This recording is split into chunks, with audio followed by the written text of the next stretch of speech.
Well, welcome to Thoughts That Can Change Your Life with me, Reverend Lee Wallach. I'm here every day as we explore this journey together. And so the thing that I talked about today that really came to me is that do you believe that you are your experiences? And that's a really deep question to ponder. Because many people believe their experiences define them and that they're not worthy of anything beyond what they experience. When in retrospect, experiences just happen. They happen based on where you are. They happen based on what you think. They happen based on who you associate with. They're actually, as I said, they're gems, diamonds, rubies, sapphires that we collect along the way. Here's the key thing. We assign the value to those gems. And you see, where we've gotten caught up at this time or throughout humanity is that we've labeled only the good experiences as diamonds and rubies and sapphires.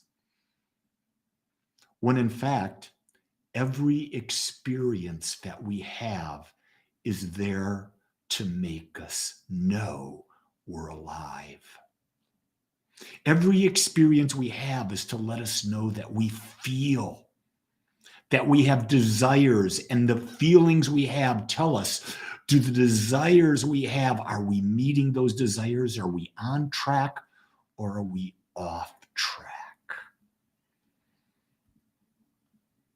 It's really sort of an interesting thing that when you start thinking about life. I just watched not long ago an interview with George Carlin.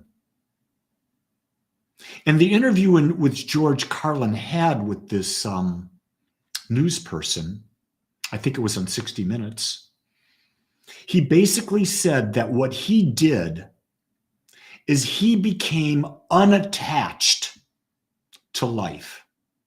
He became unattached to how life turned out.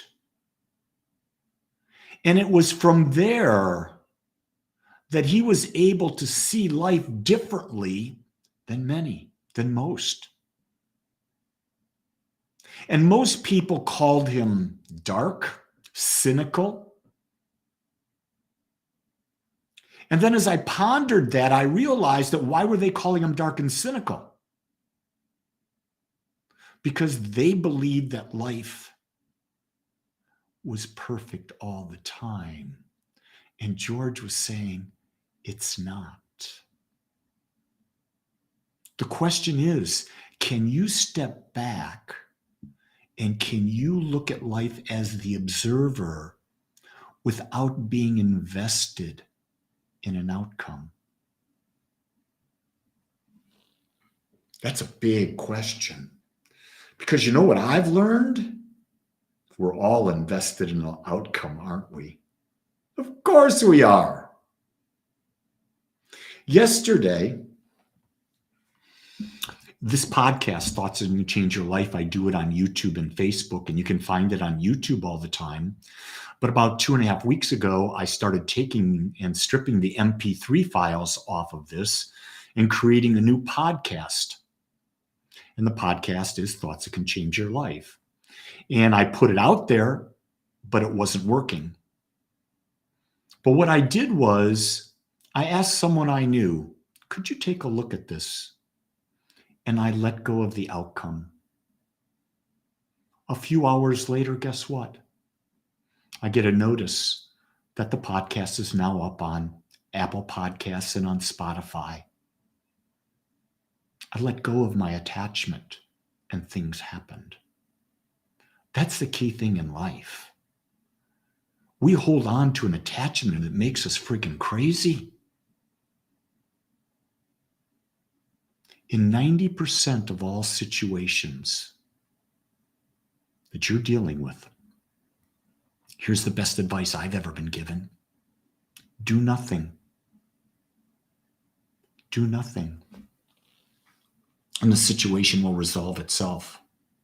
But our ego thinks we have to do something to resolve it because the ego wants it to be a specific way. Not everything that happens to us is going to be the way we want it to be. I think that's a matter of acceptance. I'm a conscious creator. I know that. But yet, I'm in the world with 7.8 billion people. I'm in the world that has weather. I'm in the world that has animals. I'm in the world that has craziness and conflict and chaos and peace and harmony. And sometimes I'm not in control about what happens to me. But I am in control about how I respond to it. I am in control how much caring I put into the outcome. And if you really follow this logic and take it even a step further, what I'm saying is just learn to be present in the now, because it's all that matters. Caring about the future is fruitless because the future doesn't exist. Caring about what happened in the past is ridiculous because the past no longer exists. There is nothing you can do to change the past. Zero. What you can change is you now and how you see the world.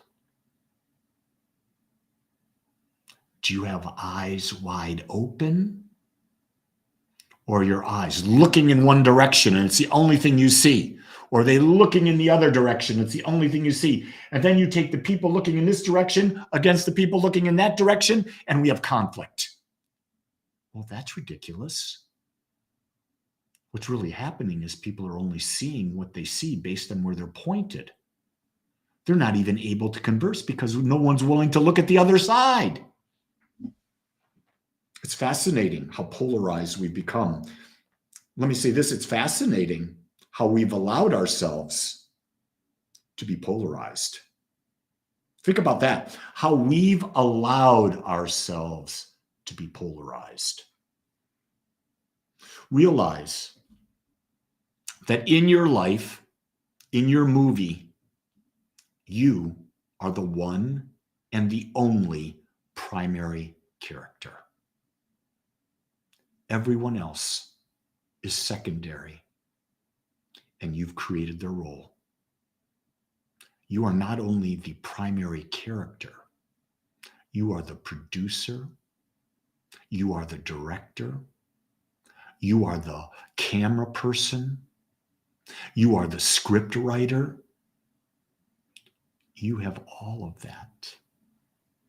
And in this mind which is a supercomputer, anything you want to create is possible. You've just got to test it and prove it for yourself and see what kind of magic you can produce today. That's the best I've got today. So listen, this podcast, Thoughts That Can Change Your Life, is now on Spotify and Apple Podcasts. Go subscribe. This way you don't have to watch it every day. If you miss it, you just listen to it on your phone, on your computer, on your tablet. Spread the word. I think this message will help a lot of people. Most importantly, it helps me to say this message because I learn as I speak. I learn as I share. I learn as I teach. I learn about me. Know that I'm the primary character in my life. And while I know you're watching, I see all of you on the side of my screen. I know that you're a secondary character in my world, but I'm smart enough to know that I'm a secondary character in yours. Make your world the best you can. And know that I love you and I accept you just like you are. Create a great day, everyone. Aloha.